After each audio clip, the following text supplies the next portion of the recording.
Hoy, en 678 Domingo, la tanqueta y un servicio a la ciudadanía. Recorrer los súper y ver si cumplen con los precios cuidados. La situación es que los supermercados van a ir alcanzando los niveles de cumplimiento esperados, también sabiendo que si no lo hacen en los plazos que nosotros estamos fijando, que es esta semana para ajustar estas situaciones excepcionales de las cuales veníamos, van a empezar a recibir las sanciones correspondientes, porque es cierto que se trata de un compromiso voluntario, pero en la medida que todos aceptamos el compromiso, porque nos conviene a todos, el que incumple o se desvía va a ser sancionado. Empecemos por el Coto Abasto y veamos los distintos productos. Leche entera Serenísima, sí, está a precio cuidado. Aceite Natura, no, pero está el cartel que dice que por falta de proveedor no tienen entrega, pero hay alternativas de otra marca a precio cuidado. Yerba Unión no está en precio cuidado. Vayamos al Jumbo de Bullrich y Cerviño. Yerba Unión, sí, a precio cuidado. Arroz Gallo Oro también hay a precio cuidado. Pasemos por el Carrefour de Avenida La Plata. Acá estamos con la leche entera, sí, a precio cuidado. Aceite Natura no está en góndola. Yerba Unión no está en precio cuidado. Arroz Gallo Oro no está en góndola. Harina Blanca Flor sí está a precio cuidado. 678 avanza con su sección El tema del invitado, que no es otro que Jorge Alperín, con quien hablaremos de desigualdad y criminalidad. Voy a salir de caño, ya estoy re duro, estoy repasado. Como ya estoy jugado, me chupa un huevo matarte o no. Mi vida es un infierno, mi padre chorro, mi madre puta. O me manda la yuta y yo te mando para el cajón. Capitanich se refirió a los intentos desestabilizadores. Quieren dejar afuera a 10 millones de argentinos. Hay un intento de desestabilización permanente hacia el gobierno. ¿Qué balance hace de su decisión de dar conferencias de prensa diarias? Los medios, que son férreamente opositores, critican cuando la conferencia es de 6 minutos, cuando es de 52 minutos, cuando se utiliza un lenguaje técnico para explicar determinadas situaciones y cuando se usa un lenguaje más rudimentario. Nunca están de acuerdo con nada. Jorge Capitanich, ¿qué anunció hoy? No. El nuevo calendario de vacunación nacional. ¿Lo dejamos acá? Sí. Sí. ¿Qué sé yo? Demos buena noticia. Sí. Ya está. Pobre Capitanich. Queda. Pobre. Escuchando a Capitanich, que está muy entretenido. Sí. Ajá. Para analizar cada uno de los sectores. Si hablamos de Wanda Nara, Marcelo. No. Queda más lindo, Marcelo. Sí. De algunas cosas no se habla. Y si se habla, se eligen eufemismos. Nunca están de acuerdo con nada. Desafortunadas declaraciones. Y acá hubo un par de partidos muy impresionantes, ¿no? El día ese Carreño parecía uno de estos rayos que habían hoy en la playa, tremendo. Entrevista militante de Radio Mitre a Pose. No le preguntaron por la agresión de su policía a la Cámpora y optaron por hablar de otras cosas. Gracias, Pose, por este contacto. No, a ustedes, gracias. Que tenga buen sábado. Era el intendente de San Isidro. 16 horas hoy, sí. Cocodrilo abierta la clase de golf, la clínica de golf. 16 horas hoy, sí. Cocodrilo abierta la clase de golf, la clínica de golf. Gracias. A ustedes, gracias. Todo pasa y todo queda, pero lo nuestro es pasar haciendo camino sobre la mar. Nunca perseguí la gloria, ni dejar en la memoria de los hombres de mi canción. Yo amo los mundos sutiles, ingrávidos y gentiles, como pompas de jabón. Me gusta verlos pintarse de sol y grana volar, bajo el cielo azul temblar, súbitamente quebrarse. Nunca perseguí la gloria. Otro día de notis copadas. 1. Superávit comercial. Diarioregistrado.com. El superávit comercial de 2013 arrojó una ganancia de 9.000 millones de dólares. Las exportaciones crecieron a una tasa del 4% anual y las importaciones se elevaron a un 9%. Por fin Wiener realizó declaraciones contundentes. Julio Cobos fue a visitar a su casa, como decíamos, a Pino Solanas. Sobrevoló el tema de una alianza electoral. No tengo ninguna simpatía por las posiciones del señor Cobos. Ese señor, más parecido a De la Rúa que otra cosa, son los que no dicen ni mu, dicen me. A lo mejor él dice Cobos, dice mi. Queda claro que usted no coincide No, con por Julio supuesto. No. El que le sirve la mesa a un traidor, no se queje si es traicionado. En el semanario Perfil entrevista a Hermes Wiener. Perfil. ¿Qué piensa del encuentro entre Pino Solanas y Julio Cobos? Wiener. Estábamos notificados. Todo es parte del trabajo. Bendice a la TV 678. Parte de la religión. Tengo, ponerle de 10 cosas de gobierno me gustan 6 y media, 7. 6 y media, 7, o sea, está más cerca que lejos. 6, 7, 8. 6, 7, 8. Claro, por eso te faltó el 8. 6, 7, 8. 6, 7, ¿te tratan 8. bien? Cuando el jilguero no puede cantar, cuando el poeta es un peregrino, cuando de nada nos sirve rezar.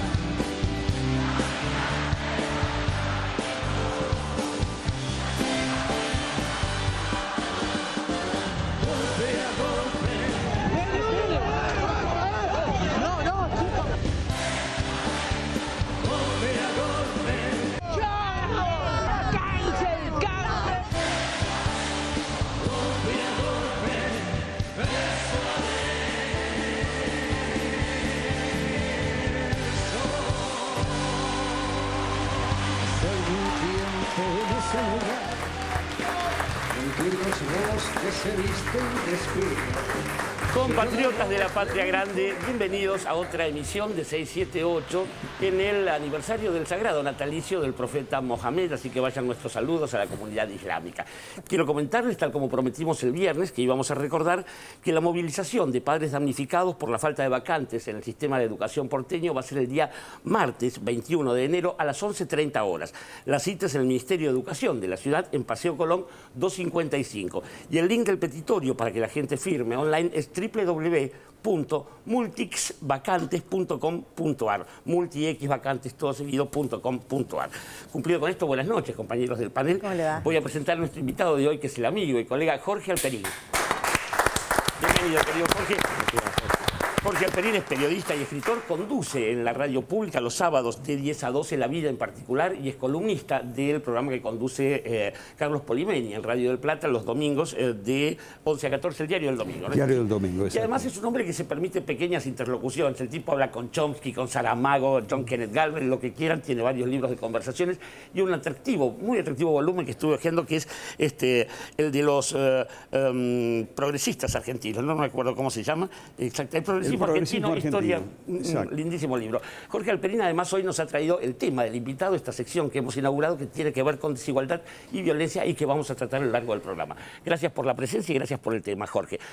Vamos a ir al primero de los informes. El jefe de gabinete, el Coqui Capitanich, gobernador de Chaco en su momento, habló sobre un tema que algunos quieren esquivar a la manera de otros bultos y que tiene que ver con los intentos de desestabilización de un color, de otro y de varias formas. Vamos al primer informe de esta noche. Capitanich se refirió a los intentos de desestabilización. Diario Página 12, entrevista de Nicolantos y Fernando Siveira a Jorge Capitanich. Quieren dejar afuera a 10 millones de argentinos. Hay un intento de desestabilización permanente hacia el gobierno. Difícil desenchufarse de la realidad en la oficina del jefe de gabinete. Sobre una pared, varias pantallas transmiten los principales canales de noticias, más otras dos, que informan en tiempo real sobre la evolución de la bolsa y de las variables económicas. En uno de estos canales, un exfuncionario analiza la cotización del dólar blue, que ya supera los 11 pesos con 50. ¡Qué capos que son estos tipos! Lo voy a llamar a este y le voy a decir, ¿para qué estamos nosotros? Si son capos ustedes, ¿por qué no gobiernan? Reacciona Jorge Capitanich antes de acomodarse en un sillón. La ola de calor ha vuelto y, con ella, Un amago de nueva protesta policial en Córdoba. Un fantasma de los días de diciembre que Capitanich tiene muy presentes. Hay un intento de desestabilización permanente hacia el gobierno, asegura. Este momento que veremos a continuación retrata el deseo de generar malestar y zozobra. Veamos lo que le preguntaba a un periodista de Canal 10 de Mar del Plata, del grupo Clarín, obvio, a Scioli. Diario Clarín del viernes, por Julio Blanc. La presidenta no está o está poco. En la oposición advierten sobre un vacío de poder. La peligrosa sensación de un poder ausente. Algunos están queriendo sembrar incertidumbre institucional. Hola, mi nombre es Javier Germinario para el noticiero de Canal 10. Página oficial del Grupo Clarín. Canales propios y representados. A ver, acá. Canal 10 de Mar del Plata. Para el noticiero de Canal 10. Recién hacía referencia a la incertidumbre institucional que desde algunos sectores se intenta instalar. Y cuando dicen con una falta de respeto total que no hay presidente, no hay presidenta. En esa línea van las versiones sobre el adelanto de elecciones, y pero, supuestos diálogos. Usted mismo lo está planteando. ¿Y de dónde sale todo eso? Usted mismo lo está planteando. ¿Y a usted qué le parece? Volvamos a la entrevista del Coqui. ¿Qué balance hace de su decisión de dar conferencias de prensa diarias? La agenda que hemos diseñado por instrucción de la presidenta fue tener una comunicación fluida con los medios. Nos parece una metodología apropiada, aún cuando existen interpretaciones capciosas de determinado tipo de periodistas o de grupos mediáticos concentrados. Una conferencia de prensa no significa tener una agenda temática con una duración definida. Los medios, que son férreamente opositores, critican cuando la conferencia es de 6 minutos, cuando es de 52 minutos, cuando se utiliza un lenguaje técnico para explicar determinadas situaciones y cuando se usa un lenguaje más rudimentario. Nunca están de acuerdo con nada. Jorge Capitanich, ¿qué anunció hoy? No. El nuevo calendario de vacunación nacional. ¿Lo dejamos acá? Sí. ¿Qué sé yo? Demos buena noticia. Sí. Ya está. Pobre Capitanich. Pobre. Escuchando a Capitanich, que está muy entretenido. Sí. Ajá. Para analizar cada uno de los sectores. Si hablamos de Wanda Nara, Marcelo. Queda más lindo, Marcelo. Sí. Bueno, ahí estamos. Por lo menos hay alguna Maserati. Claro. En el caso de Capitanich, todo lo que habló y lo poco que habló con respecto... Habló mucho, pero hizo poco de anuncios. Hace minutos hablaba el jefe de gabinete Jorge Capitanich en estas conferencias de prensa, ahora reducidas, ¿eh? Vamos a hablar del jefe de gabinete, porque hoy habló, fue la conferencia de prensa más corta. Ahora hay un jefe de gabinete que habla y mucho. La conferencia de prensa más corta. Capitanich, todo lo que habló... Jefe de gabinete Jorge Capitanich hará conferencias de prensa más breves. Y el relato del gobierno, el relato que hace el gobierno, está muy presente en cada conferencia de prensa del jefe de gabinete, Jorge Capitanich, porque de algunas cosas no se habla. Y si se habla, se eligen eufemismos. Nunca están de acuerdo con nada. Vamos a las reservas que bajaron de los 30.000 millones de dólares. Efectivamente, hemos tenido una evolución de las reservas conforme al programa de desendeudamiento. Esas reservas han permitido pagar deuda. Eso fue lo que permitió bajar de casi 160% de deuda en términos del PBI al actual cerca del 42%. Las reservas del Central muy bajas. Están a punto de caer por debajo de los 30.000 millones, un piso que alarma a todos en economía. Vamos a reiterar entonces que las reservas del Banco Central siguen bajando y han perforado un piso.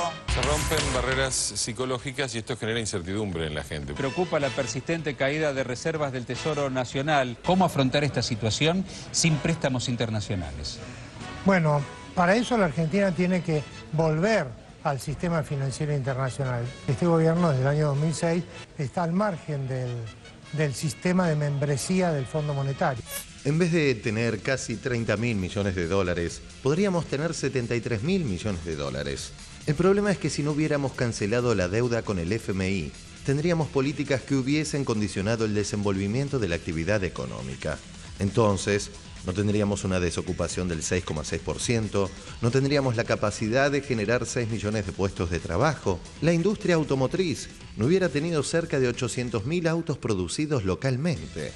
La puja implica que los especuladores y quienes proponen una estrategia neoliberal pretenden prescindir del Estado, generar un ajuste de carácter recesivo y castigar a la gente. Hay dos modelos en pugna. Hay un intento de desestabilización permanente hacia el gobierno. El cambio de expectativa a través de un cambio de gabinete ha sido sistemáticamente atacado.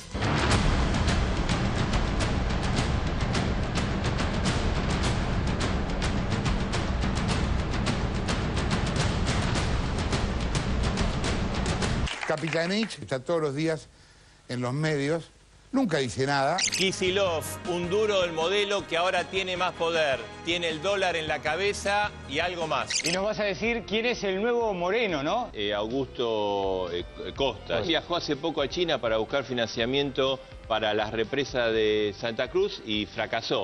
Los jóvenes del equipo económico sin corbata. ¿Pero quién es este joven que se permite presentarse sin corbata entre empresarios?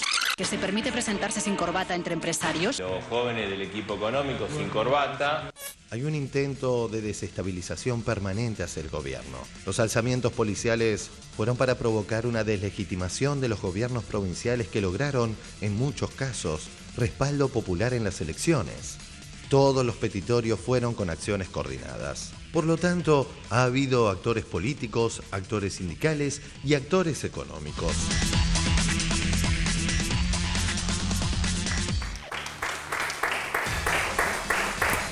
Ciertamente hay pocos antecedentes de funcionarios que, como el actual jefe de gabinete, den cuenta tan fluidamente de todos los temas de la agenda. Aún así, esto parece que no convence a nadie. Es raro. ¿Por qué sucede esto, Jorge Alperín? Vos sabés que ya nos hemos acostumbrado a una práctica de ciertos sectores de la oposición política y mediática, que es el tremendismo político. Es decir, la abanderada en lo partidario es Elisa Carrió y los abanderados en lo mediático son principalmente Clarín y La Nación. Es decir, cualquier ruido, cualquier cambio, cualquier alteración en el poder político, en el gobierno, es leído como un signo ya del colapso final. Se vienen las trompetas del final cada vez que hay cualquier cambio. En este contexto hay que decir una cosa que es muy real. La presidenta hizo un cambio en el estilo de gobierno. Es decir, gobierna ella, pero salió de la pantalla. Se corrió de la pantalla y puso en el centro de la pantalla al jefe de gabinete flamante. Claro, se produce una cierta perplejidad en el sentido de que estábamos acostumbrados a un liderazgo con enorme presencia de Cristina, cotidiana, y esto cambió. Entonces, el que está hablándonos ahora todos los días no es el que manda. Y aparece entonces el tremendismo político leyendo esto como vacío político, como que nadie toma decisiones en el gobierno, como que nos dirigimos a un colapso. En ese mismo contexto, yo no sé si es oportuno hacerlo ahora, yo te agregaría las expresiones de 3 economistas que entran en ese juego de tremendismo político. Guillermo Rosenbürzel, del Club Político Argentino, Eduardo Curia, que fue viceministro de Herman González en el gobierno de Carlos Menem. Cuando vos buscás a Eduardo Curia, ¿de qué gobierno fue viceministro? No dice nunca, hasta que buscando, encontré que era de Herman González. Qué sé yo, no lo dicen, pero estaba ahí. Y Roberto Lavagna, que a mí me llama la atención, que es un tema para otro programa, si quieren, el de los que pertenecieron al gobierno y hoy son enemigos declarados, ¿no? Lavagna gestionando su nombre moderado, en la oposición es venenoso. Los 3 usan la imagen de que se viene un Rodrigazo. Rodrigazo es aquello que estalló cuando el ministro Celestino Rodrigo, hombre de López Rega, en junio del 75, aplicó una devaluación brutal del 160% el dólar comercial, y eso terminó a fin de ese año 75 con un aumento del 180% de la inflación. Bueno, se vino una debacle y eso fue el principio de la caída del peronismo. Ahora bien, el Rodrigazo era un país distinto, es decir, donde había un ejército que preparaba un golpe de Estado, guerrillas activas, asesinatos políticos. Escuadrones de la muerte, como la AAA, claro. Completamente, es decir, tomas de fábrica, todo el tiempo la conflictividad laboral estaba, pero a punto de caramelo. Era otro país, era un país con una crisis, una presidenta que no tenía ninguna aptitud para gobernar un año después de muerto Perón, controlada totalmente por un personaje nefasto, y el propio Rodrigo controlado por un señor que se llamaba Ricardo Sin, sí, señor, que era un ultraliberal, ultraconservador, un hombre que después iba a ser funcionario de la dictadura de Videla y luego iba a ser funcionario de Menem. Eso era el Rodrigazo. ¿Qué puede tener que ver eso con la realidad donde un hombre que no es pro-kirchnerista ni enemigo, Miguel Bain, uno de los economistas más consultados, dice, sí, hay algunas dificultades económicas. Sin duda el sector externo tiene algunas dificultades. Pero de ahí a pensar que el dólar pueda valer 12 pesos como en el mercado clandestino es ridículo, no se sostiene, ¿no? Bueno, eso es también la práctica del tremendismo político. Ahora hecho por presuntamente hombres de una ciencia neutra o aséptica, como es la economía, que para nada es neutra ni aséptica, ¿no? Yo veo eso, del tremendismo político en todo esto, ¿no? ¿Edgardo Moca? Sí, yo creo que los cañones, comparto lo que dice Jorge, y la verdad que el tema de la preparación de las condiciones psicológicas para el golpe del 76 sería un lindo tema que nos traería muchas evocaciones a lo que estamos escuchando hoy. También era el problema de la corrupción, también era el problema del desgobierno. Yo creo que hoy, quería concentrarme en esto, el ataque contra el cambio de gabinete en general, pero muy en particular contra el jefe de gabinete Capitanich, tiene una lógica política muy visible, muy evidente. La derecha argentina tiene tres ramales de acción desestabilizadora. Una es la economía, la especulación, que estamos todos viendo con esto que decía Jorge de la especulación con el dólar. La calle, la ocupación y el desorden en la calle, policías, ¿no? Estamos viendo en todo el país un accionar, como decía Cristina, quirúrgicamente articulado.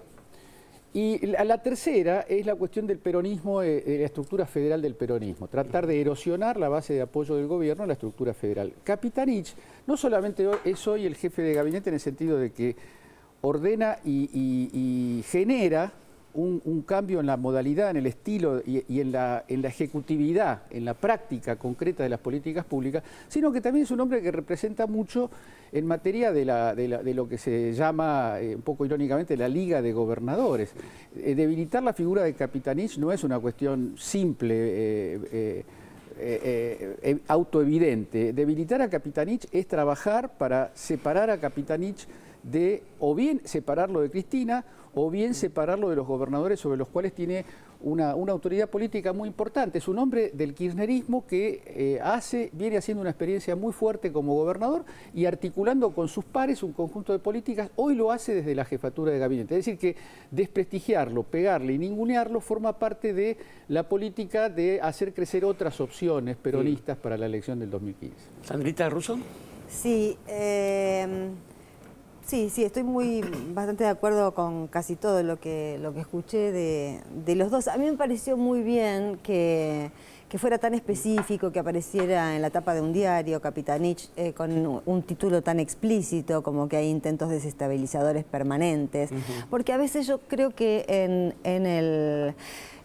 esta dificultad cotidiana que hay en general en el país con la información, que sigue persistiendo la dificultad con la información, yo creo que persiste el tema de la inseguridad informativa. Tenemos un alto grado de inseguridad informativa porque hay medios donde, bueno, los hemos visto en el informe, que degeneran y desvirtúan todo lo que se dice y lo que pasa, y entonces si un ciudadano común y corriente escucha el dato de que sucedió algo distinto de lo que sucedió, opina o se inclina a pensar en consecuencia de algo que pasó distinto y fue otra cosa, con lo cual a esa gente yo creo que son idiotas útiles realmente, los que siguen creyendo en la realidad virtual que inventan sobre todo Clarín, La Nación y Perfil. Pero también me parece que hay que reconocer en este sentido que, por eso me pareció interesante que Capitanich lo dijera con tanta claridad, que a veces puede estar TN bombardeando todo el tiempo, por ejemplo, con el tema de la policía en Córdoba. Y por el otro lado, a mí me gustaría tener información, por eso yo insisto con que falta periodismo en la Argentina y que hay canales que ya se abrieron en los últimos años y no están siendo ocupados por periodismo, están siendo ocupados con lo que yo veo, notas de color en su mayor parte. Sí. Y necesitamos saber exactamente qué es lo que pasa en Córdoba, qué es lo que pasa en Entre Ríos, cómo siguen las causas, cuántos policías de los que se sublevaron han detenido a más de 15 policías en Córdoba, pero necesitamos estar informados de por qué vínculos tenían con el delito. Esto probablemente después tenga que ver con el tema que trae Jorge para plantear sobre la inseguridad. Ahí hay un núcleo de inseguridad muy fuerte. Y creo que en esta oscilación entre que no se sabe muy bien cómo informar o si uno te bombardea todo el día con un tema, del otro lado no lo podés retirar al tema. Porque la gente necesita estar informada y necesita saber exactamente qué pasa, y veo que hay poco periodismo. Creo que Dante tenía algo más para agregar antes de pasar al siguiente informe, que ya estamos... Sí, me quedé pensando en lo que decía Jorge respecto del que habla manda. ¿Cómo se instala esa idea de que, digamos, dado que el que habla manda, por lo tanto, si Cristina no habla, no manda. No manda, ¿no? Claro. Y digo, eso es curioso, porque en realidad en el ámbito empresarial y en el ámbito de las grandes corporaciones económicas y mediáticas, justamente pasa lo contrario. Claro. El que manda no habla nunca, no aparece nunca, y por eso nosotros siempre celebramos esas imágenes que aparecen de Manito cuando decimos, tuvo que salir a hablar, tuvo que salir a dar la cara, ¿no? No tuvo más remedio que hacerlo. No tuvo más remedio, ¿no? Y digo, qué curioso que justamente los que saben bien desde adentro que el que manda no hable y no aparece nunca, justamente exijan eso, o por lo menos razonen en esa línea, ¿no? Bien, sabemos que los precios a veces son buenos, pero si se los vigila son mejores. Vamos a ir a los controles de precio y los controles hechos por 678. Este es el segundo informe de la noche. El acuerdo de precios. El relevamiento de 678. 678 se está abocando desde diciembre pasado a hacer un relevamiento de precios en las distintas cadenas de supermercados para ver si cumplen con la oferta de productos a precios cuidados. En instantes veremos con qué precios y productos nos topamos, pero antes, para meternos en contexto, veamos lo que decía el secretario de Comercio Augusto Costa en 678 el 9 de enero. Se encargan de difundir, Clarín, La Nación, los medios, donde el gobierno solo se preocupa por la Ciudad de Buenos Aires y Gran Buenos Aires. Tranza solo con los grandes jugadores, se olvida de los supermercados de origen asiático, se olvida de las cadenas regionales. El gobierno hace una canasta o muy grande, con muchos productos no se puede controlar, entonces es imposible controlar, o muy chica y faltan productos. ¿Están o no están los productos a esos precios, Darío? Yo te diría que son más los menos que los más en esto de los precios cuidados. ¿Precios cuidados, productos existentes? Primero es un acuerdo de precios muy limitado, porque abarca solamente a los grandes supermercados. Solo en Capital Federal y el conurbano bonaerense. Lo que tampoco quedó claro es que si, por ejemplo, los supermercados chinos van a participar. Un acuerdo de precios, es el mismo mecanismo utilizado por Guillermo Moreno y fracasó. Porque cuando desinforman, lo que quieren hacer es generar un clima social donde parezca que esta política de antemano ya está fracasada. ¿Cómo es el tema con las otras cadenas que no entraron? Primero, con las que ya acordaron que se firmó el convenio, que son las grandes cadenas nacionales, a partir del sábado ya se extiende el acuerdo hacia la costa atlántica y los centros turísticos, y a partir de la semana que viene ya confiamos en que en el interior del país las sucursales de estas cadenas van a poder cumplir con la política de precios cuidados. Ya tuvimos varias reuniones con representantes de comercios de origen asiático y con cadenas regionales de supermercados para incorporarlos al acuerdo. En sintonía, veamos lo que encontró la tanqueta durante esta semana con relación a algunos productos del acuerdo. Muy bien, empecemos por el coto abasto y veamos los distintos productos. Leche entera Serenísima, sí, está a precio cuidado. Aceite Natura, no, pero está el cartel que dice que por falta de proveedor no tienen entrega, pero hay alternativas de otra marca a precio cuidado. Yerba Unión, no está en precio cuidado. Arroz Gallo Oro, precio cuidado. Harina Blanca Flor hay a precio cuidado. Azúcar Chango no hay, está el cartel. Pan Rallado Preferido sí está a precio cuidado. Azúcar Ledesma sí, precio cuidado. Y tomate por kilo sí. a precio cuidado.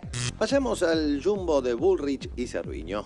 Acá estamos. A ver, leche, la Serenísima, sí, a precio cuidado. Aceite Natura, no, pero hay alternativas a precio cuidado. Yerboñón, sí, a precio cuidado. Arroz Gallo Oro, también hay a precio cuidado. Harina Blanca Flor, también hay a precio cuidado. Azúcar Chango, no hay premium. Pan rallado preferido, no hay, pero hay alternativas a precio cuidado. Azúcar Ledesma, no. Y tomate por kilo, no está en precio cuidado. Pasemos por el Carrefour de Avenida La Plata. Acá estamos con la leche entera, sí, a precio cuidado. Aceite Natura no está en góndola. Yerboñón no está en precio cuidado. Arroz Gallo Oro no está en góndola. Harina Blanca Flor sí está a precio cuidado. Azúcar Chango no, hay premium más cara. Pan rallado preferido no figura el precio. Vayamos al Walmart del Shopping Dot. La leche está a precio cuidado, muy bien. Aceite Natura no hay en góndola. Yerbuñón a precio cuidado. Arroz Gallo Oro a precio cuidado. Harina Blanca Flor no está en góndola. Azúcar hay, pero premium. Azúcar Ledesma no está en góndola. Vamos a dar una vueltita por el disco de Virrey del Pino y Ciudad de la Paz. La leche sí está a precio cuidado. Aceite Natura no está, pero hay alternativas a precio cuidado. Yerboñón sí a precio cuidado. Arroz Gallo Oro a precio cuidado. Harina Blanca Flor a precio cuidado. Azúcar Chango no hay a precio cuidado. Azúcar Ledesma a precio cuidado. Y tomate por kilo no está en precio cuidado. La situación es que los supermercados van a ir alcanzando los niveles de cumplimiento esperados, también sabiendo que si no lo hacen en los plazos que nosotros estamos fijando, que es esta semana para ajustar estas situaciones excepcionales de las cuales veníamos, van a empezar a recibir las sanciones correspondientes, porque es cierto que se trata de un compromiso voluntario, pero en la medida que todos aceptamos el compromiso, porque nos conviene a todos, el que incumple o se desvía va a ser sancionado. Es menester recordar que en diciembre pasado la situación que se encontró el team, perdón por la palabra colonizada, de 678 fue distinta a lo que encontró esta semana. Muy fuerte el yogur. Acordaron 1,99, ¿sí? Y sacaron uno fortificado, que también te saca unos músculos bárbaros, y lo venden a 7 pesos. Digo, a ver. La foto de la góndola, ahí aparece un producto que está un poquito más separadito, a la izquierda. Ese es el producto con precio acordado, 6 pesos. Al lado, un producto que uno diría es similar, que vale 13,82, es decir, 130% más caro que el otro. Bueno, ahora quiero ver la Sindor de 6 pesos, la Sindor común. No, esta es la fortificada que vale casi 20 pesos. Ay, no, yo quiero la de 6. A ver, acá abajo, no está. Gracias por llamar al servicio de información al consumidor de La Serenísima. Sí, ¿qué tal? Buenos días. Te llamo para hacer una consulta. Yo venía comprando hace unos meses un producto de ustedes y no lo consigo más. Quería saber dónde lo podía conseguir. ¿Qué producto? Compraba la Sindor común y ahora la que encuentro es la con vitaminas A y D. Lo que pasa es que esa se hacía en muy poquita cantidad porque estaba dentro de un acuerdo de precios.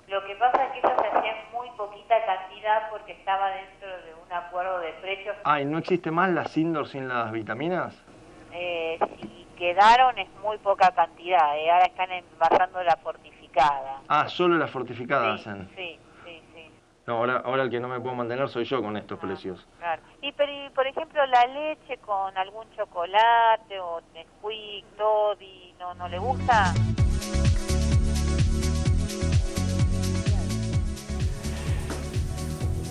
Es notable porque en cada telemarketer hay una madre potencial y eso está bien. Jorge Alperín, bueno, vos sabías de esto, además has hablado con este señor Galbraith que algo sabía del control de precios, ¿no? Y sí, claro que sí. Pero digo,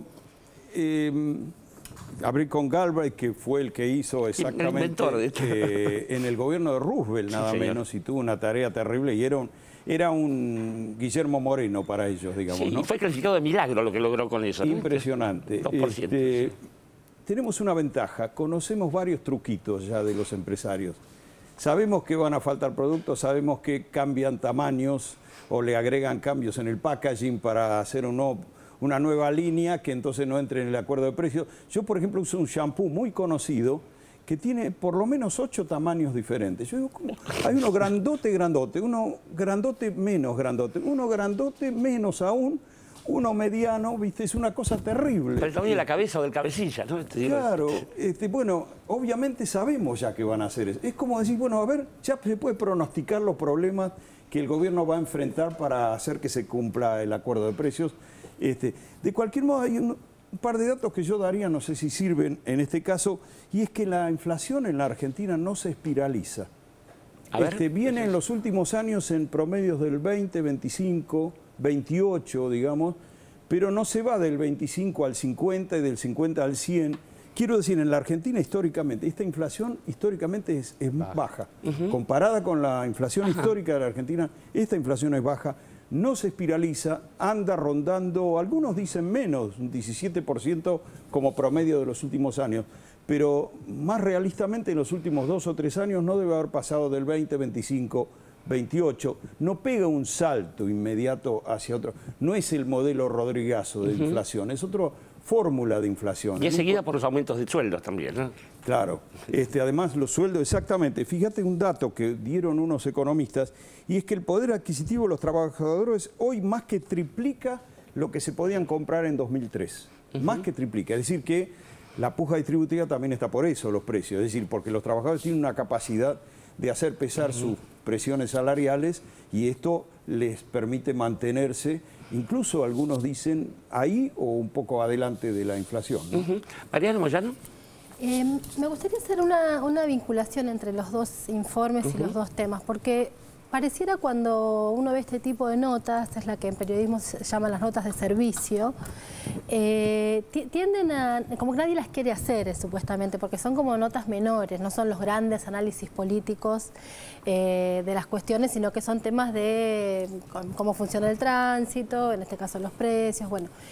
Sin embargo, me parece que al informe anterior lo que lo hubiera complementado era justamente este tipo de notas, porque es el cómo de qué estábamos hablando antes respecto de alguna situación posible de desestabilización. Una forma de desestabilizar es justamente haciendo que los precios se vayan a un sitio, no como dice Jorge, digamos que haya un aumento que más o menos se puede controlar con el aumento de salario, sino que vaya a un lugar como pasaba durante la última etapa del gobierno de Alfonsín, que nos levantábamos con unos valores y nos íbamos a dormir con otros, digamos, ¿no?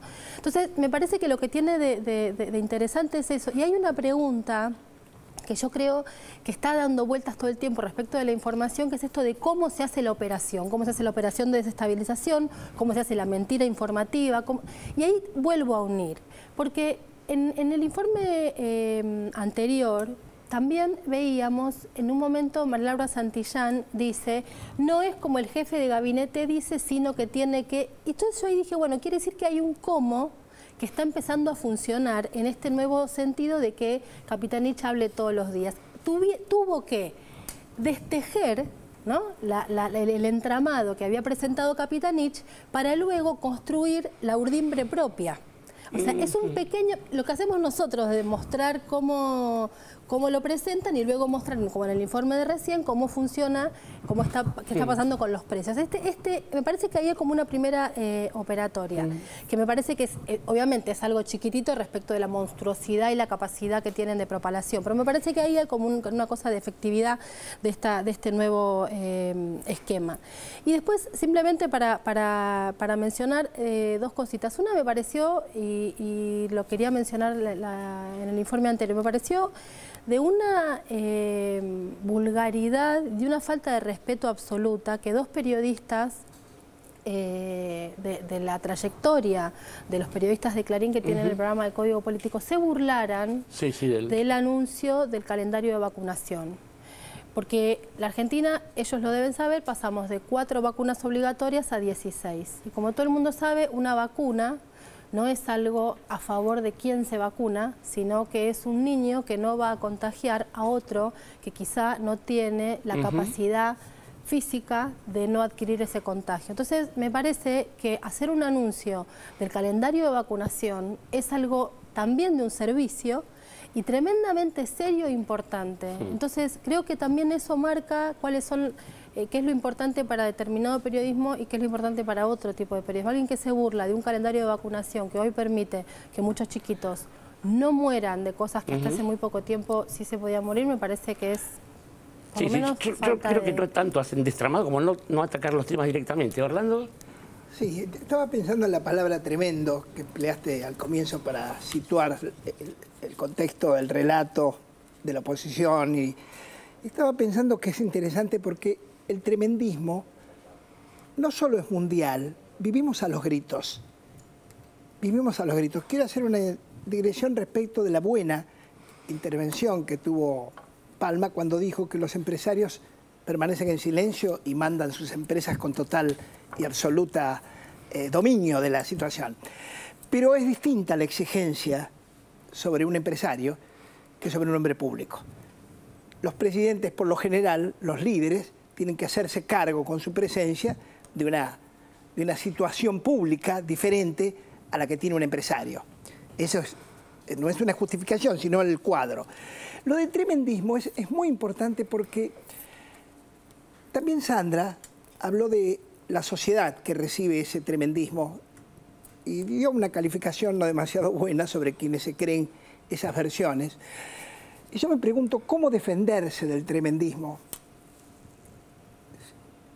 Un sujeto social, un sujeto pueblo, ¿cómo se defiende del tremendismo? Pregunta, ¿a quién le creo? ¿A Capitanich o a esos dos periodistas del programa de Clarín? ¿A quién le creo? ¿A las órdenes o las propuestas que hace la presidenta desde su silencio, pero desde su gestión? ¿O le creo a lo que dicen los grandes medios, no solo argentinos, sino en el mundo, que conspiran permanentemente, tremendamente, contra las formas de gobierno de algunos países latinoamericanos? Es muy difícil ponerse en ese lugar como el receptor. ¿A quién le cree? ¿A quién le cree? Quiero terminar con esto. La moraleja sería, si yo voto a un presidente, a un líder, a un gobierno, yo soy el gobierno, formo parte de ese gobierno al ser el que lo vota. Por lo cual yo debería tener más confianza en lo que dice el gobierno que en lo que dice un medio o una corporación llena de intereses. Sin embargo, no se da esta situación permanentemente. La idea de la sospecha parte de ese tremendismo. El tremendismo sugiere sospecha. Lo que dice Capitanich está sospechado, está objetado desde el primer momento por la supuesta inteligencia de la muchedumbre del pueblo, que quiere ser inteligente y decir, a mí no me van a vender eso. A mí no me van a convencer con eso. La otra pregunta que yo haría a un politólogo o a alguien que sabe de filosofía también, es si esta situación, esta entelequia o esta bifurcación de la información y de la creencia puede ser transformada desde otro lugar. Si un gobierno con un mensaje extraordinario podría contrarrestar ese mensaje ordinario y tremendista. Orlando, yo creo que está en la realidad también. Después de 10 años la gente puede ir comparando los anuncios. Sí, efectivamente. Y eso enlaza con este informe que yo la verdad que felicito, porque es cierto que es periodismo de servicio, pero es si lo miramos, me parece a mí, desde otro lado, hay un juego de imágenes entre lo que está pasando en el supermercado y lo que está diciendo Costa, que me parece de una riqueza política. Y voy a decir por qué me parece de una gran riqueza política, porque se está tratando de presentar la cuestión de los precios y el abastecimiento como una batalla del gobierno con empresarios y supermercados. Y en realidad los que estamos implicados somos todos. Los que tenemos de una vez por todas que tomar en nuestras manos esta cuestión somos nosotros. Entonces, que un programa de televisión muestre en detalle, con nombre y apellido, quiénes son los que tienen y los que no tienen los alimentos y a qué precio tienen o no tienen los alimentos que supuestamente tienen que estar a precios cuidados, me parece que es una convocatoria que va muchísimo más allá de nuestro programa. A mí me gustaría ver mucho esto en la tele pública, ver mucho de esto en la radio pública, ver mucho de esto en los diarios que defienden las posiciones del gobierno, porque me parece que es una materia de un nivel de sensibilidad altísimo. Es alta política, porque es una batalla política para para mandar, para que la democracia mande sobre los privados y mande sobre los particulares, y al mismo tiempo es una batalla cotidiana que además enlaza nuestro mensaje con lo que la gente siente y sufre todos los días. La idea de esperar encontrar la yerba a un precio y encontrarla al doble es una cosa que desarma la trama social más básica, ¿no? Totalmente. Sí, Jorge. Yo estaba pensando en una cosa que decía Sandra antes y lo que dice Orlando. Sandra hablaba de una cierta omisión, falta de información, digamos. Me parece que es un déficit del gobierno a veces también, la falta de información adecuada. La inflación es un tema que le ha costado al gobierno encararlo, asumirlo como un problema. Costó, como que hubo un tiempo, de hecho el INDEC no refleja, uno tiene la sensación, no refleja la inflación real.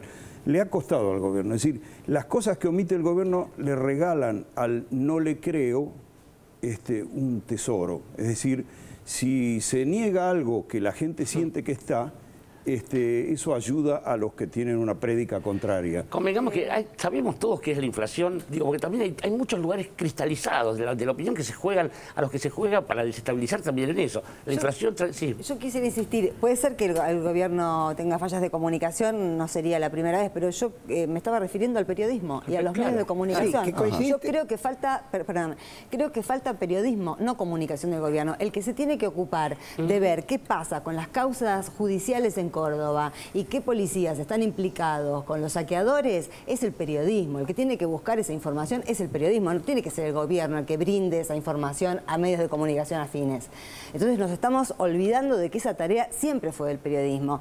Ver si se hace un acuerdo de precios, si los empresarios respetan o no respetan los precios, es una tarea del periodismo, no es una tarea del gobierno. Y yo quisiera reivindicar también lo que dijo el otro día Raúl de la Torre y otros invitados lo han dicho también, que si nos enteramos que el yogur que estaba acordado a 2 pesos se vendía a 8 o no existía la Sindor común y se vendía solo la fortificada, fue un hallazgo de del programa Mirar para Cuidar, que fue tan denostado y tan insultado en su momento, y en ese sentido me parece que esos programas, ese tipo de programas, porque son programas destinados a que haya muchos ojos atrás de los acuerdos, porque ya sabemos con qué bueyes aramos.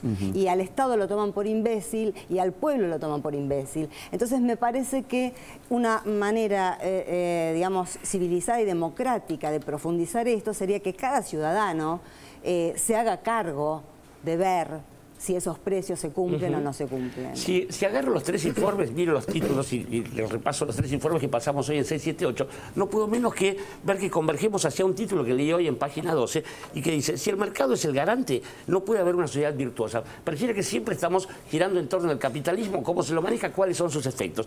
Hay un politólogo llamado Marcelo Poriconi Becerra, a quien entrevistó Jorge Alperín, y vamos a ir a esta sección que realmente está dando, creo que muy buenos frutos, que es el tema del invitado. Nosotros lo hemos planteado hoy como criminalidad y desigualdad, pero es un eje por el cual transcurren varias de las cosas que hablamos hoy, porque finalmente es nuestra vida, que eso es lo que hablamos. El tema del invitado hoy en 678. 678 continúa con su flamante sección, el tema del invitado. Recordemos que esta sección surgió de la charla entre un productor de La Tanqueta y el invitado del jueves, el filósofo y amigo Darío Stanraiver. Darío le preguntó al productor: ¿Qué temas tienen para hoy? Porque vi en Diario Registrado un video muy interesante sobre un caso de bullying. Y así fue que se hizo el informe sobre ese tema y posterior al mismo se armó un jugoso debate en el piso. Pues bien, en el día de hoy Jorge Alperín nos propuso hablar del delito, la inseguridad y la desigualdad en las sociedades de mercado, luego de haber entrevistado a un experto en la materia como el politólogo Marcelo Moriconi. Si te sembraron violencia, vas a cosechar violencia. ¿O acaso esperan que pibes que se criaron en la calle, viendo fierro, viendo droga, jalando posirrán, fumando porro, tomando merca? ¿Qué esperan? ¿Que esos pibes sean decentes? Cuestionar un poco este pensamiento lineal de causa-consecuencia que tiene, en el que se piensan las políticas públicas de seguridad ciudadana. Esto es, pareciera que lo importante es el hecho criminal y que hay que eliminarlo. Porque no se entiende el crimen desde una visión holística. Parece que al crimen se lo aísla de la sociedad. El crimen es el problema y no pasa, no hay un problema social. Que el crimen y la inseguridad no son problemas vamos a decir, reales, sino que son consecuencia lógica, incluso lógica, de un problema mucho mayor, que es la pérdida de la legalidad como elemento rector de la convivencia humana en estas sociedades. Intentar humanizar el crimen, ponerlo en el medio de un entramado de relaciones sociales. No para justificarlo, obviamente, No sino para justificarlo, pero para entenderlo. Somos los sin nombre. Parecemos que somos parte del relieve del piso, somos parte de esta ciudad, con diferencia entre un volquete y nosotros que nosotros respiramos. Con todo ese olvido durante un montón de años. Después explicarle a ese pibe que tiene que vivir dentro de la norma de esta sociedad, que nunca le prestó atención, que nunca le importó si comía, si no comía, si crecía, si se educaba. Entonces, claro, ahí está el problema. Porque después queremos hacerlo vivir dentro de normas que no le enseñamos cuando eran chicos y dentro de leyes que no respetamos cuando ellos eran chicos.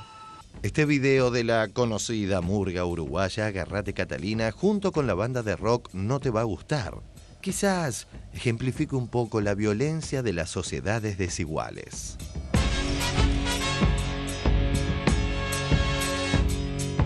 Vengo de la cabeza, soy de una banda descontrolada. Hoy no me cabe nada, vas a correr porque sos cagón. Son todos unos putos, unos amargos, unos buchones. Llaman a los botones, vinieron todos, se quedan dos. Hoy vas a correr porque sos cagón. Con el culo roto porque mando yo. Voy a salir de caño, ya estoy re duro, estoy repasado. Como ya estoy jugado, me chupa un huevo matarte o no. Mi vida es un infierno, mi padre chorro, mi madre puta. Vos me mandás la yuta y yo te mando para el cajón. Yo soy el error de la sociedad. Soy el plan perfecto que ha salido mal. Vengo del basurero que este sistema dejó al costado.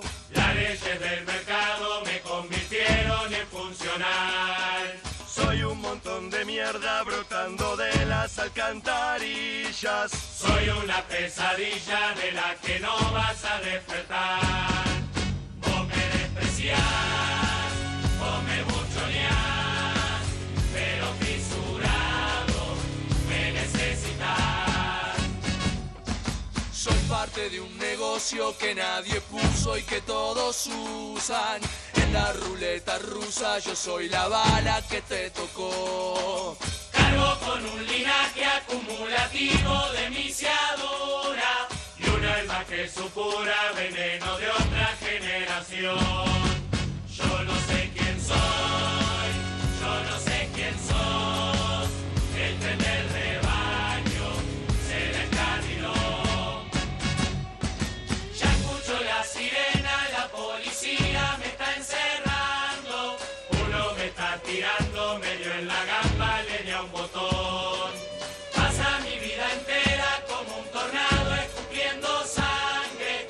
Manga de hijos de puta me dieron justo en el corazón.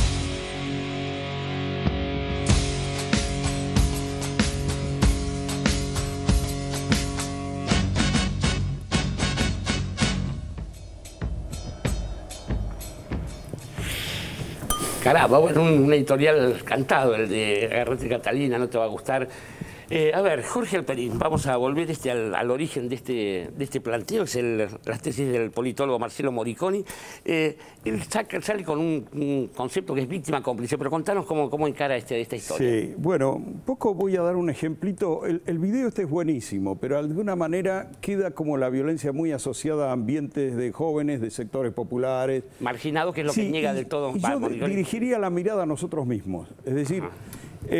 yo vivo en un barrio de clase media, 2 veces por día saco el perrito, mini perrito que tengo, un caniche toy, de 5 kilos a dar la vuelta a manzana, y en esa vuelta a manzana hay 10 infracciones por lo menos, 10 normas que se incumplen, gente de clase media que no está en la violencia policial.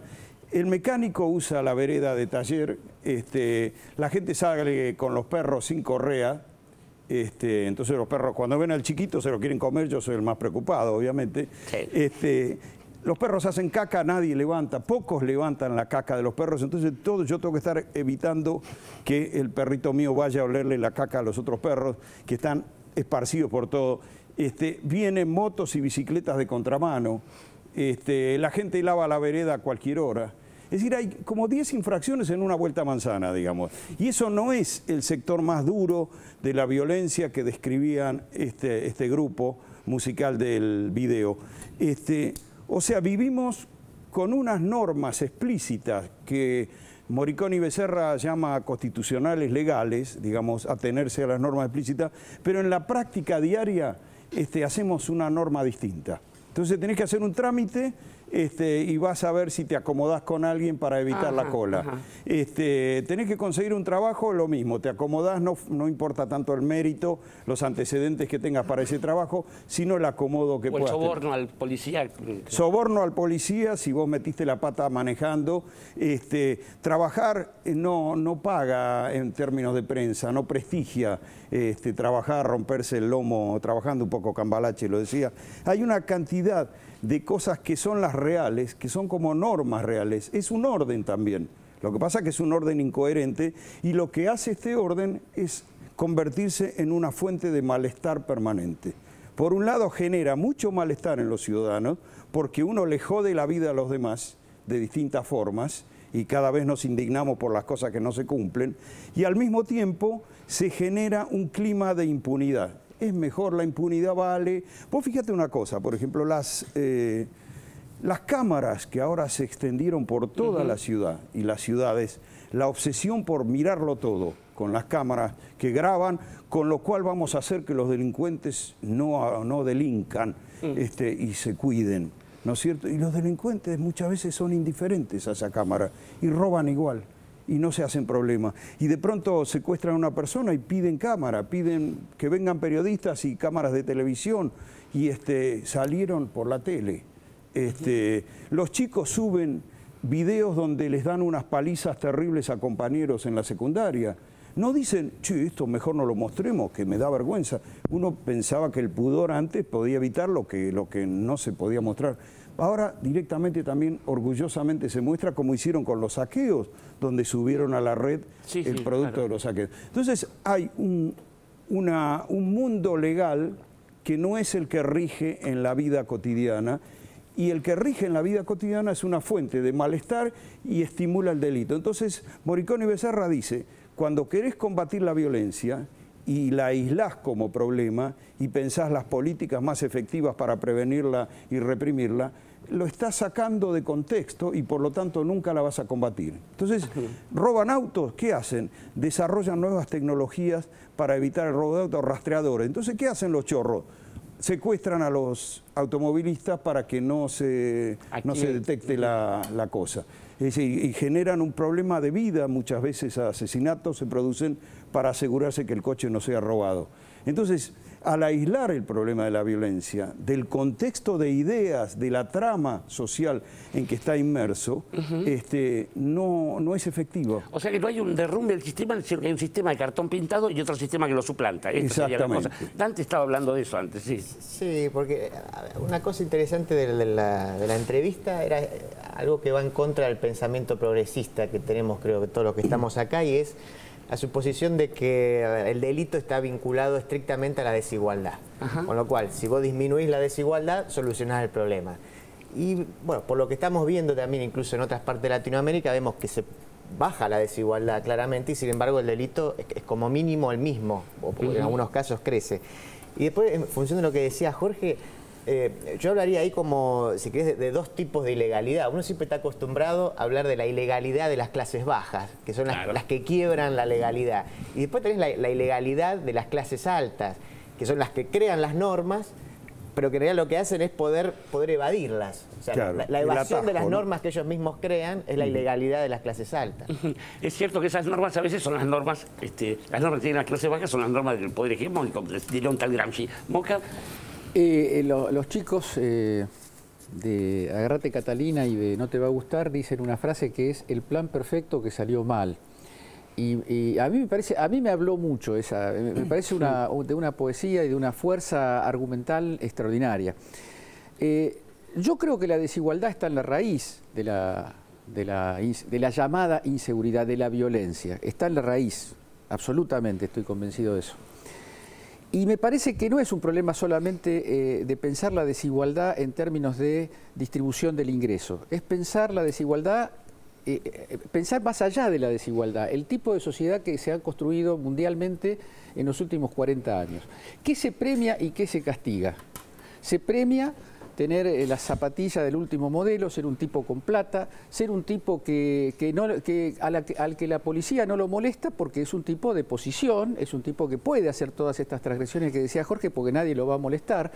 Y fuera de ese mundo consentido, autocomplaciente, no tocado por la ley, fuera de esos exitosos, de buen consumo, de mucha visibilidad, fuera de eso ha quedado algo que insiste en no estar afuera, porque la violencia es una forma también de no estar afuera, no se los puede ignorar. ¿Y cómo te aparecen? Por supuesto te aparecen de una manera fantasmática, aterradora. Por supuesto que yo no estoy diciendo con esto que son los pobres los que delinquen, ni nada por el estilo, pero es un peligro de decir que la desigualdad no es... No, sí, pero la desigualdad es la causa. Pero la desigualdad tiene dos partes. La desigualdad está en los que la pasan mal, que como bien dice el chico, desde chiquito te contactás con el Paco, te contactás con los chorros, tus viejos no tienen laburo, estás viviendo en condiciones pésimas, y están los otros, los abusadores de poder, que entre otras cosas también son los que usan a esos chicos, porque el delito complejo, el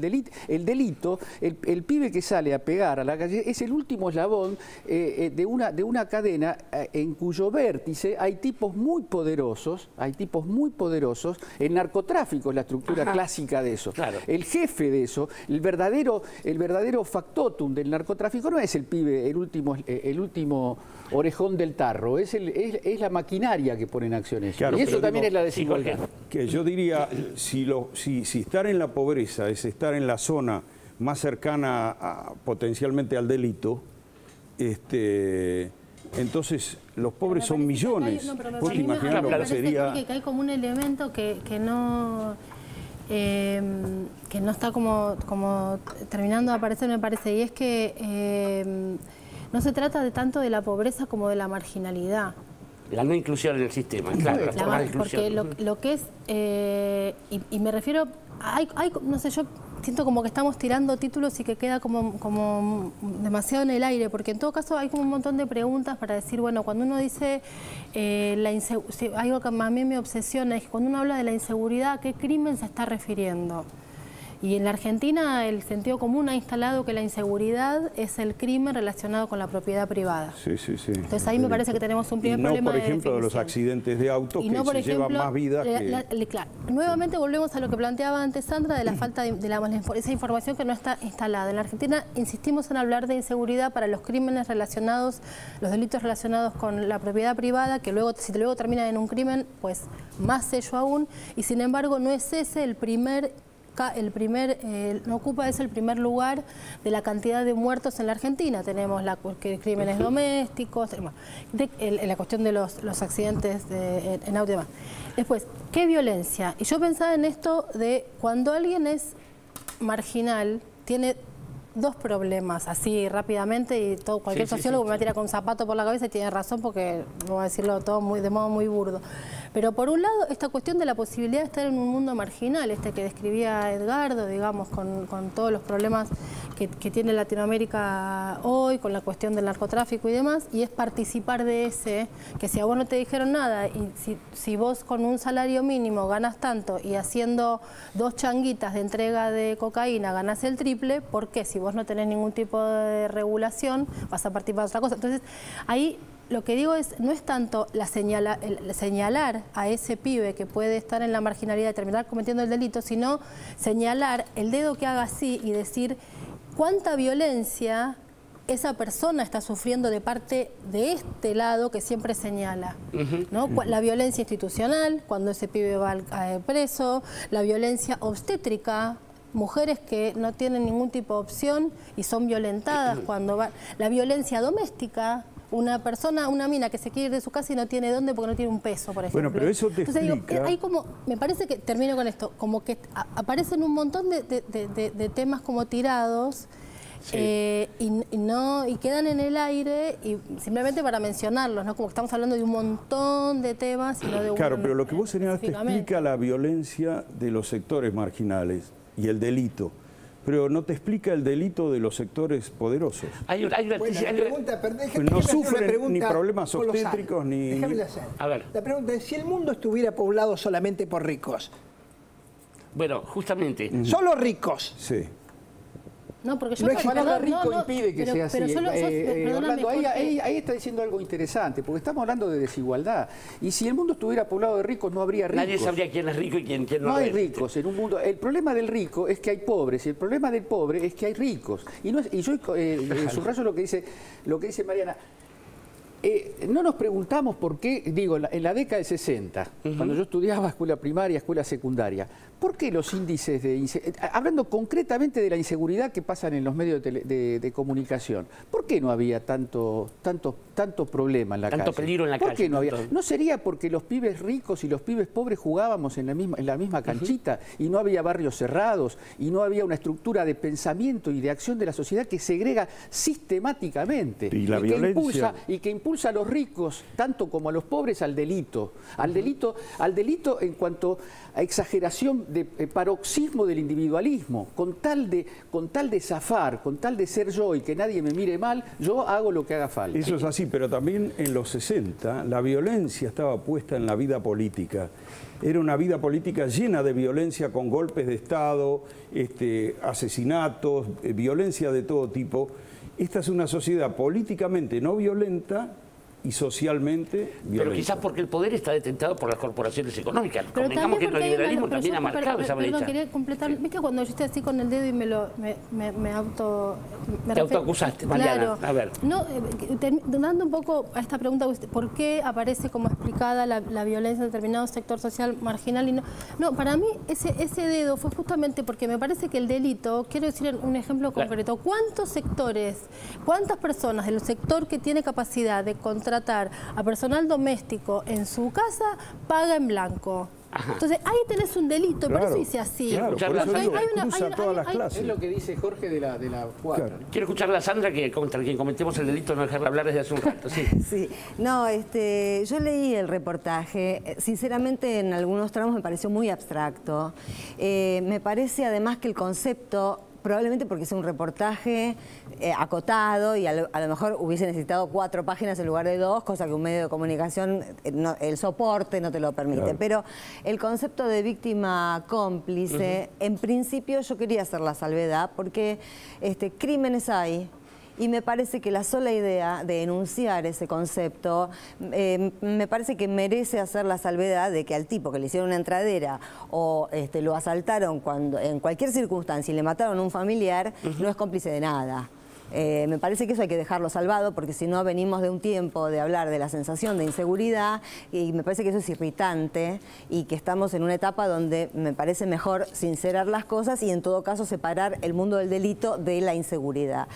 Y por otro lado, como no se puede más que tirar títulos, porque es un tema enorme el que trajiste, a mí en el sentido en el que sí me parece que el sociólogo habla y que de ninguna manera revictimiza a las víctimas del crimen, por eso de todas maneras quería hacer la salvedad, él no lo hace, pero sí me parece que en el sentido en el que él habla, siempre hay que recordar que, por ejemplo, antes de que la gente saqueara supermercados en el 2001, los bancos saquearon a los ahorristas.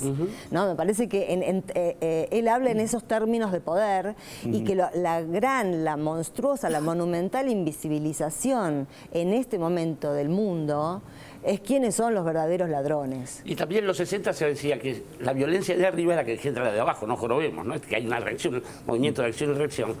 Sí, ¿qué pasa con esto de, bueno, vos tirás el tema de una gran comida una gran cadena de comidas rápidas ahí, y habla Morricone de la responsabilidad. Claro. Algo así como la desarticulación de lo democrático, el sistema democrático. Sí, exactamente. Digamos, él explica, da por un lado da el ejemplo de McDonald's, donde dice que, bueno, que más que ser la expresión del capitalismo más violento, más brutal en cuanto a su manera de moverse, es la expresión, es decir, existe porque la gente llena los locales de McDonald's, dice, ¿no? Es decir, entonces la pregunta porque si no la pregunta es, pero la culpa la tiene McDonald's porque la gente no se puede controlar. Entonces ponemos en cuestión la democracia. Si la gente no puede tener el juicio suficiente para cuidarse, entonces está en cuestión también la propia idea de la democracia. Y pone otro ejemplo que es el de el hambre en el mundo. Él dice que se estimó para las Naciones Unidas que en este milenio se tenía que resolver el tema del hambre. El año que viene es el plazo. Exacto, 2015. y no se va a llegar, obviamente, pero Parece se decía... Parece que no llegamos. No llegamos. Con 44 a 50 mil millones de dólares anuales permiten que cada habitante del mundo tenga un plato de comida. Pero el problema no es la existencia de comida, el problema es los axiomas sobre los cuales se operan, que son axiomas capitalistas donde el mercado tiene que garantizar que está la mercadería, y ahí es donde nunca se va a solucionar. Es decir, en el contexto de que el mercado es el garante de toda la sociedad, nunca se va a llegar a resolver problemas como ese. Un día como hoy nacía James Watt, el inventor de la máquina de vapor que llevó a la revolución industrial a través de la cual el capitalismo, etcétera, etcétera. Un día como hoy se moría Bartolomé Mitre. ¿Quieren relacionarlo ustedes? Háganlo en la pausa, porque después de un corte volvemos en 678. Este verano, si sos jubilado o pensionado, comprá con Club Argenta y obtené los mejores beneficios. Pagá hasta en 40 cuotas y con un 10% de descuento en electrodomésticos y artículos para el hogar. Además, si realizás una compra superior a 1.500 pesos con tu tarjeta Club Argenta en estos comercios, participás de un sorteo por kits de productos para equipar tu casa. Cada kit incluye una heladera, un televisor, un lavarropas, un microondas, un mini componente, un aire acondicionado y una notebook. ¿Qué estás esperando? Ya podés acercarte a cualquier oficina de ANSES o de Correo Argentino para solicitar tu préstamo. Recordá que si sos jubilado o pensionado, podés ser parte del Club Argenta. Conocé las promociones y comercios adheridos ingresando en www.argenta.anses.gov.ar. Club Argenta, un beneficio bien nuestro.